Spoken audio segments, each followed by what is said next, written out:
अस्सलाम वालेकुम बच्चों, उम्मीद है आप सब खैरियत से होंगे। आज का हमारा आर्टिकल बहुत इंपॉर्टेंट है जिसका नाम है एसी जनरेटर। एसी को ज़रा थोड़ी देर के लिए साइड पे कर देते हैं। पहले देखते हैं जनरेटर क्या होता है। आपको याद होगा मैंने आपको Faraday's law of electromagnetic induction पढ़ाया था और उसमें हमने ये इक्वेशन देखी थी कि induced EMF is equal to minus N del phi over del t. ये इक्वेशन बताती है कि अगर कहीं पर rate of change of flux हो, यानी फ्लक्स चेंज हो रहा हो, तो उस कॉइल में ईएमएफ इंड्यूस हो सकती है। और अगर सर्किट क्लोज हो तो ईएमएफ इंड्यूस होने के बाद करंट भी इंड्यूस हो सकता है। तो आइए इसको डिफरेंट तरीकों से करके देखने की कोशिश करते हैं। तो सबसे पहले हमारे पास फ्लक्स चेंज करने का एक तरीका क्या हो सकता है कि मैं एक कॉइल लूं और एक मैग्नेट लूं।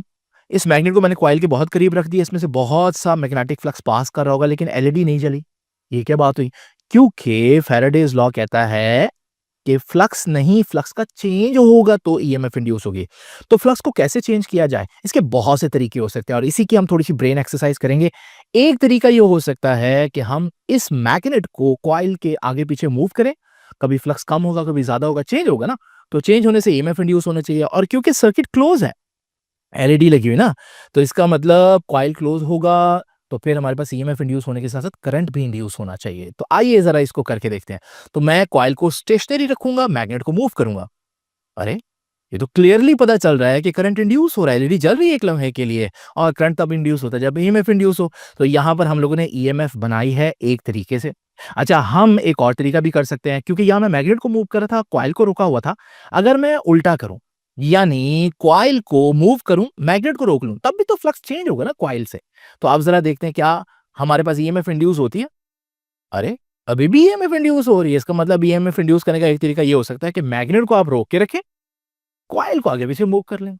अच्छा, ये भी तो हो सकता है कि मैं ना मैग्नेट को मूव करूँ, ना कॉइल को मूव करूँ, बल्कि दोनों को इकट्ठे मूव कर लूँ। तो ज़रा देखें, क्या अब ईएमएफ इंड्यूस होगी? अरे! अब ईएमएफ इंड्यूस हो रही है। इसका मतलब रिलेटिव मोशन होनी चाहिए, चाहे एक मूव करे, चाहे दोनों मूव करें। लेकिन यहाँ फिर भी दोनों को आगे-पीछे मूव करना पड़ रहा है which is a difficult process. तो मैं एक और काम भी कर सकता हूँ, वो ये कि मैं इस कॉइल के पास पड़े मैग्नेट को आगे-पीछे मूव करने की बजाय इसके एक्सिस पर रोटेट कर दूँ, उससे भी तो फ्लक्स चेंज होगा।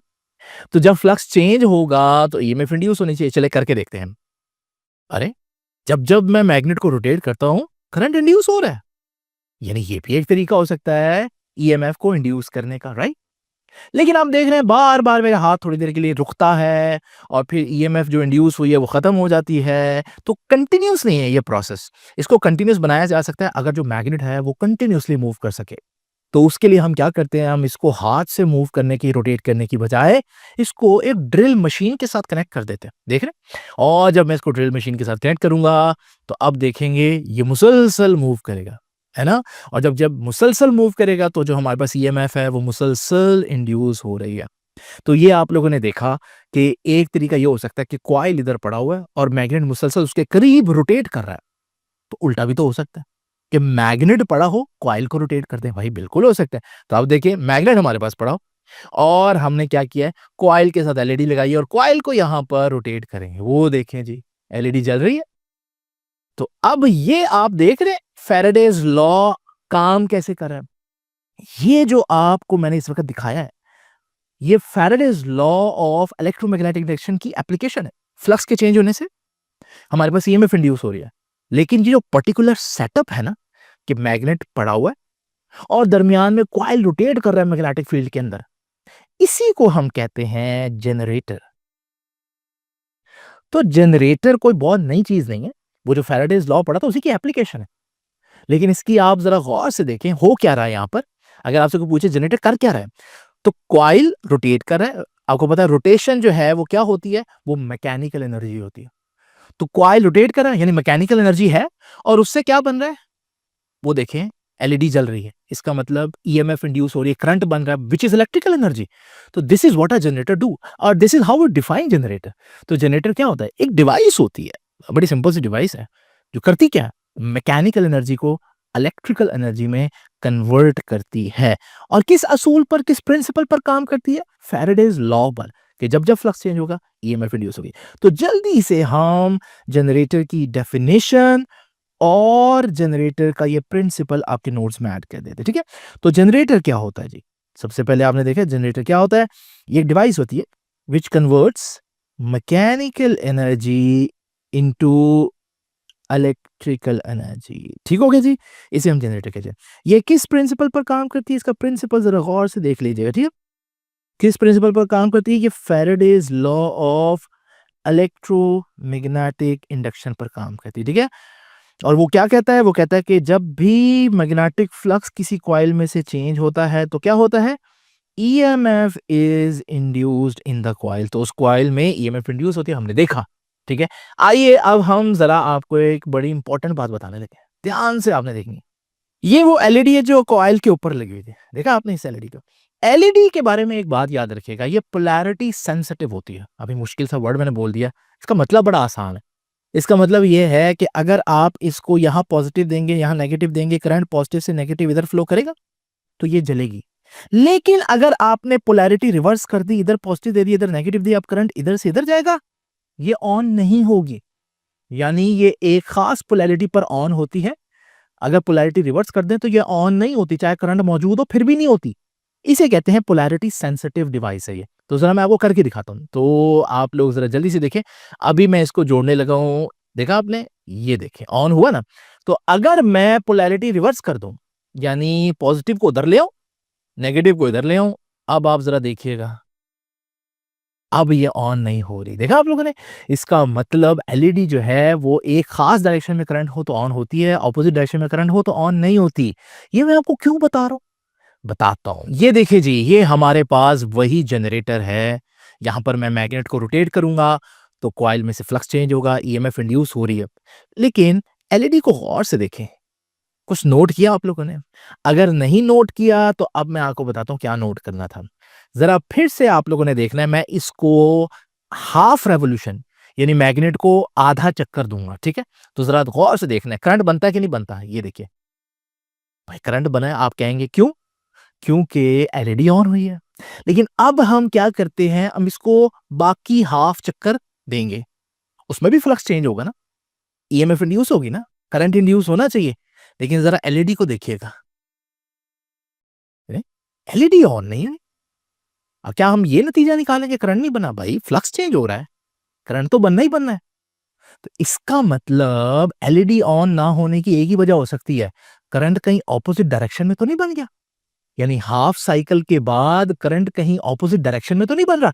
इसीलिए अगर आप गौर से देखें तो हाफ साइकिल में ईएमएफ इंड्यूस होती है, अगले हाफ में नहीं होती, फिर हुई, अगले हाफ में नहीं हो रही, फिर हुई, अगले हाफ में नहीं हो रही। भाई हम ये नहीं कहेंगे ईएमएफ नहीं इंड्यूस हो रही, ईएमएफ इंड्यूस हो रही है तो फिर हो क्या रहा है, एलईडी क्यों नहीं जल रही? इसका एक ही मतलब है कि जो हाफ साइकिल में, नेक्स्ट हाफ साइकिल में जो करंट बनता है वो ऑपोजिट डायरेक्शन में बनता है, क्योंकि जब ऑपोजिट डायरेक्शन में करंट बनता है तो एलईडी ऑन नहीं होती, क्योंकि वो पोलैरिटी सेंसिटिव है।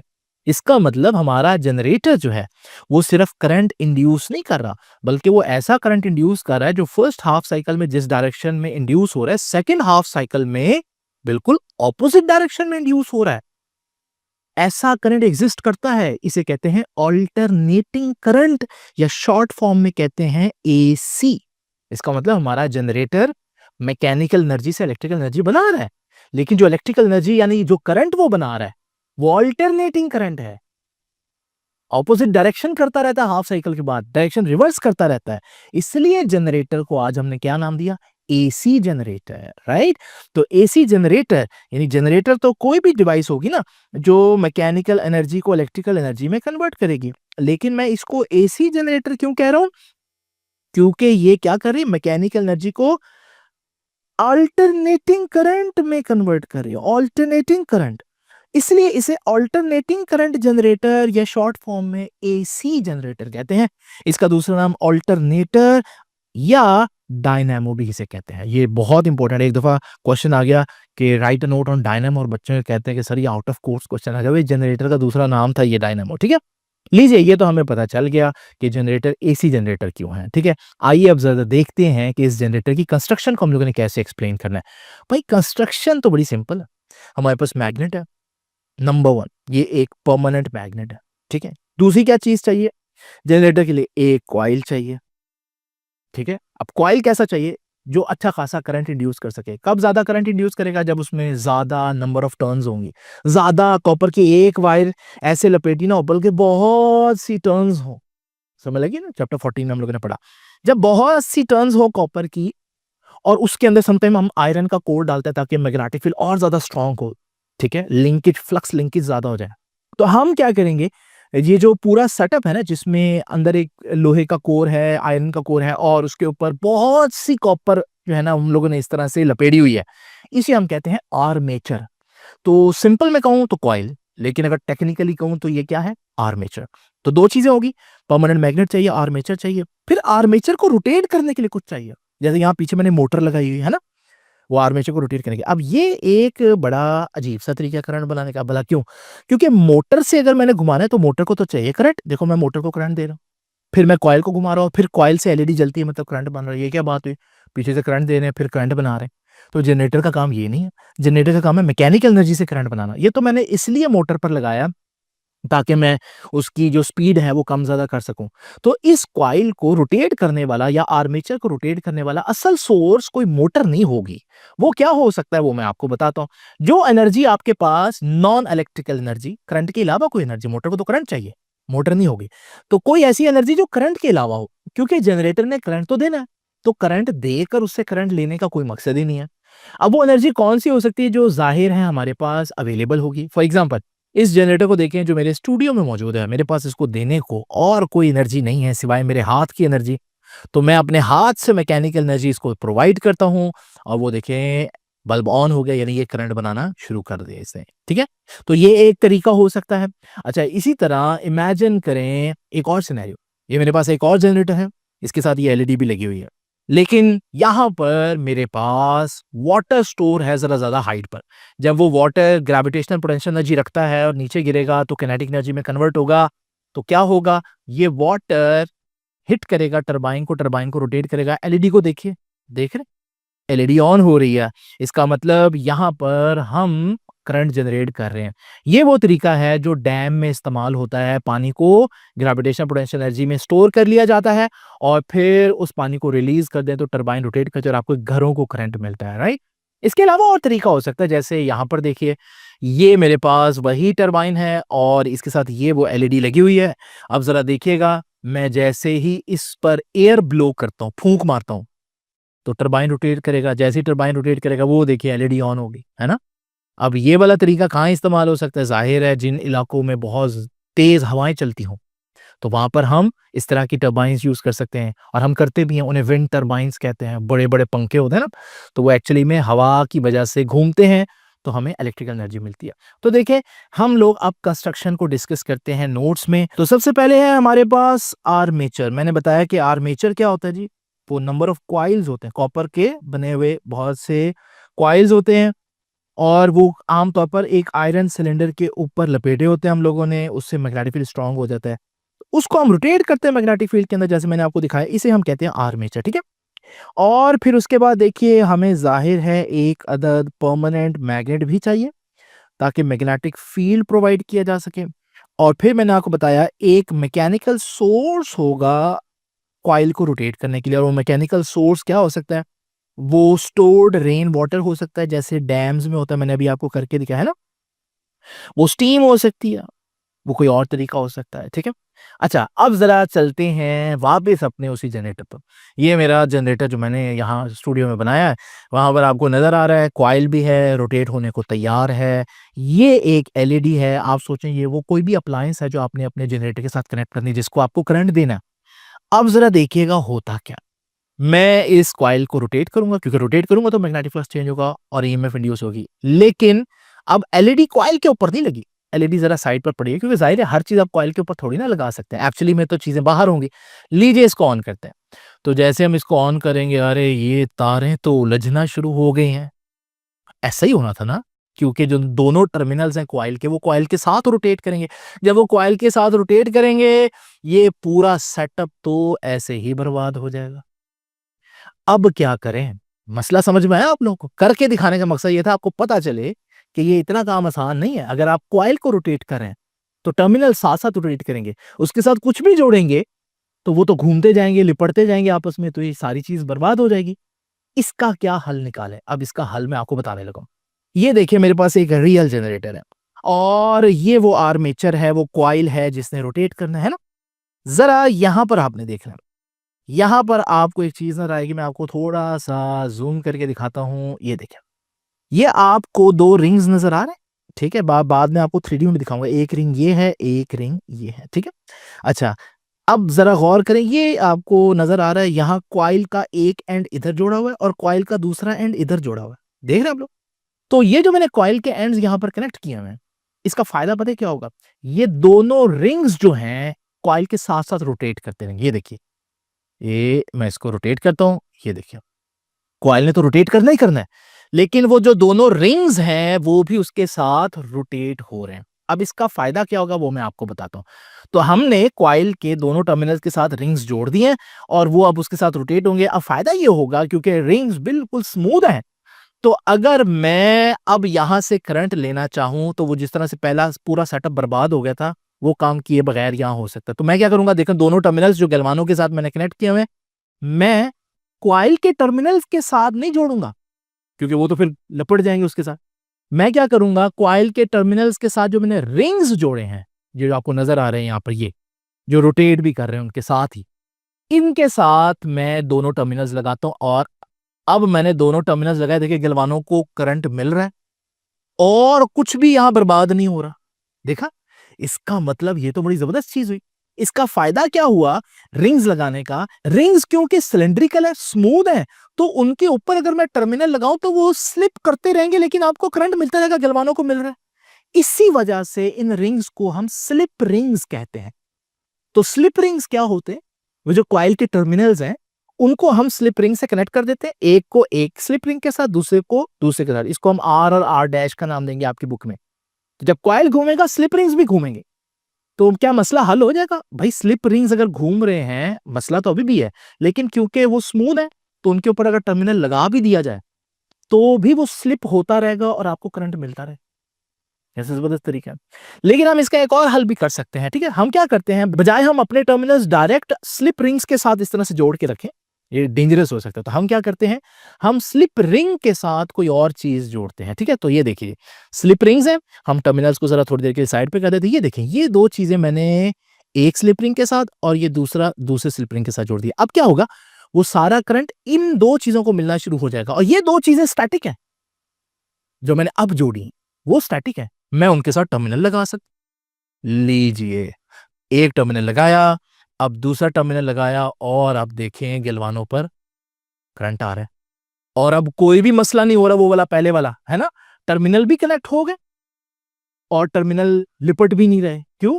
क्योंकि कॉइल के साथ हमने टर्मिनल नहीं जोड़े, कॉइल के साथ जोड़े स्लिप रिंग्स, स्लिप रिंग्स अब घूमना शुरू हो गया। स्लिप रिंग के साथ एक और चीज जोड़ी, ये भी मैं आपको रियलिटी में दिखाता हूं, इसका भी एक नाम है, और उसके साथ टर्मिनल जोड़ेंगे, फिर हमारे टर्मिनल बिल्कुल ऐसे ही स्टैटिक चीज के साथ लगे हुए हैं, जैसे बैटरी के टर्मिनल्स के साथ लगे होते हैं, जैसे वो स्टैटिक है, कोई मसला नहीं ना होता। लीजिए, स्लिप रिंग्स की रीजन समझ में आई लगाने की? और स्लिप रिंग के साथ एक और चीज हमने लगाई, ये है स्लिप रिंग्स, देखे? ये स्लिप रिंग के साथ एक और चीज है, इन्हें कहते हैं कार्बन ब्रशेस। एक कार्बन ब्रश एक स्लिप रिंग के साथ और एक कार्बन ब्रश दूसरे स्लिप रिंग के साथ कनेक्ट हो जाएगा और हम अपनी डिवाइस को कहां लगाएंगे? कॉइल के टर्मिनल्स पर नहीं, स्लिप रिंग के साथ नहीं, कार्बन ब्रश के साथ यस, क्योंकि कार्बन ब्रश स्टैटिक है, रुका हुआ है, तो हम रुकी हुई चीज के साथ डिवाइस जोड़ सकते हैं। तो जरा इसको एक दफा मैं आपको 3D में भी दिखा दूं। तो ये देखिए जी, ये हमारे स्लिप रिंग है, देखिए एक टर्मिनल कॉइल का इसके साथ है, दूसरा उसके साथ जुड़ा हुआ है, ठीक है? और अब अगर कॉइल जो है वो रोटेट करेगा, जब क्योंकि कॉइल ने रोटेट करना तो फ्लक्स चेंज होगा, तो आप देखेंगे ये वो सारा वोल्टेज किसको जाएगा? सारा वोल्टेज चला गया रिंग के पास, स्लिप रिंग के पास, और स्लिप रिंग से ये वोल्टेज किसके पास चला गया? ये कार्बन ब्रशेस के साथ, जिनको रेड में दिखाया। और हम कार्बन ब्रश के साथ अपना लोड कनेक्ट करेंगे, जैसे यहाँ वोल्ट मीटर या गैल्वानोमीटर कनेक्ट किया है, आप बल्ब कनेक्ट कर सकते हैं, कुछ भी कनेक्ट कर सकते हैं। तो ये है हमारे पास तरीका कंस्ट्रक्शन को कंप्लीट करने का। तो आपने देखा कि कंस्ट्रक्शन में सिर्फ मैग्नेट और कॉइल काफी नहीं होता। तो आइए जरा जल्दी से इनको भी देख लेते हैं कि आपको कंस्ट्रक्शन के लिए स्लिप रिंग्स चाहिए। स्लिप रिंग्स क्या होते हैं? ये जो कॉइल के दोनों एंड्स थे, उनको हमने अटैच किया है मेटल रिंग्स के साथ, जिन्हें आर और आर डैश का नाम दिया। दीज रिंग्स आर कंसेंट्रिक, यानी एक ऐसे है तो दूसरा भी बिल्कुल उसके ऊपर ही साइड से नजर आएगा, तो दोनों का सेंटर सेम होगा, कंसेंट्रिक है, with axis of the loop and rotate with it. याद रखिएगा स्लिप रिंग स्टेशनरी नहीं होते, रोटेट करते हैं। लेकिन स्लिप रिंग के साथ भी हम एक और चीज लगाएंगे ताकि वो स्टेशनरी रहे और हम फिर कोई भी चीज कनेक्ट कर सकें। उसे क्या बोलते हैं? उन्हें बोलते हैं कार्बन ब्रशेस। किसके साथ कनेक्ट होंगे? ये स्लिप रिंग्स आर और आर डैश के साथ कनेक्ट होंगे। तो स्लिप रिंग्स जो है वो स्लाइड करेंगे अगेंस्ट स्टेशनरी कार्बन ब्रशेस। मुझे याद है जब मैंने बोर्ड के पेपर दिए थे तो ये क्वेश्चन आया था कि एसी जनरेटर का कौन सा पार्ट स्टेशनरी है? स्लिप रिंग, कॉइल या आर्मेचर और कार्बन ब्रशेस। और कार्बन ब्रशेस जो है वो स्टेशनरी होते हैं, याद रखिए, ठीक है? और इसी से हम एक्सटर्नल सर्किट को, लोड वगैरह को कनेक्ट करें। जनरेटर की कंस्ट्रक्शन में जो कुछ भी हम लोगों ने देखा उसको विजुअलाइज करना हो तो इसको देखिए। ये हमारे पास यहाँ पर साउथ है और यहाँ पर नॉर्थ है, यानी इस एरिया में दरमियान में north to south magnetic field है। और फिर दरमियान में आप देख रहे हैं ये है हमारा आर्मेचर और ये है स्लिप रिंग्स, और स्लिप रिंग्स के साथ ये हैं कार्बन ब्रशेस, और कार्बन ब्रशेस के साथ हम अपना लोड कनेक्ट करेंगे।